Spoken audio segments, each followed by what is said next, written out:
पीहू के जाने के बाद शांतिपुर गांव फिर से सुंदर, शांत और लोग हंसी खुशी जीने लगे थे।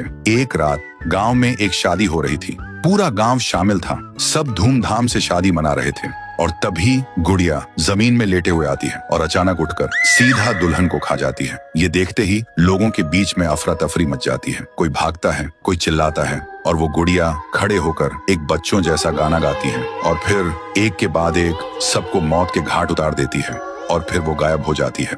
गांव फिर से कांप उठता है। सुबह सब लोग इकट्ठा होते हैं और कहते हैं वो भूखी लड़की वापस आ गई है। इस बार एक गुड़िया बन के लोग घुटनों के बल गिर जाते हैं और रो रो कर कहते हैं, हे भगवान हमें बचाओ। तभी गांव का मुखिया आता है और गुस्से में कहता है, चाहे वो कोई भी हो, है तो एक गुड़िया ही ना, आज रात मैं उसे खुद गाँव से निकालूंगा। फिर रात के ठीक 2:30 बजे मुखिया अपने 2 चेलों के साथ गांव के बीच खड़ा होता है और फिर वही धुआं छा जाता है और वही आवाज, वो गुड़िया धुएं से निकलती है और सीधा मुखिया के पास चल के आती है। मुखिया कहता है, निकल जा मेरे गांव से, नहीं तो तुझे यहीं बिखरा दूंगा। गुड़िया हंसती है और कहती है, तेरे से पहले भी किसी ने ये सोचा था। और उसी पल वो गुड़िया बड़ी होने लगती है और अपनी पैर से तीनों को कुचल के मार डालती है।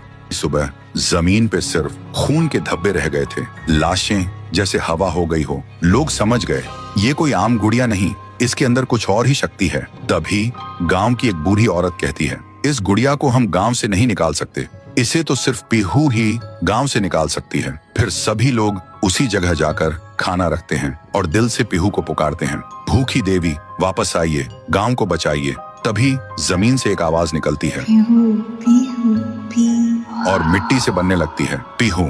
लोग चिल्लाकर कहते हैं, देवी हमें बचा लो। फिर रात होती है।